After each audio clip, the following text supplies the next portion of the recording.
ذلك ومن يعظم شعائر الله فإنها من تقوى القلوب.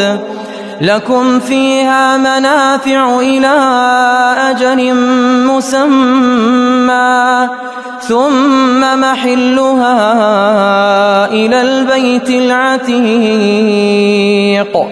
ولكل أمة جعلنا منسكا ليذكروا اسم الله على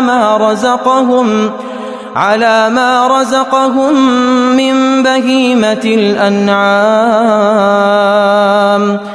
فإلهكم إله واحد فله أسلموا وبشر المخبتين.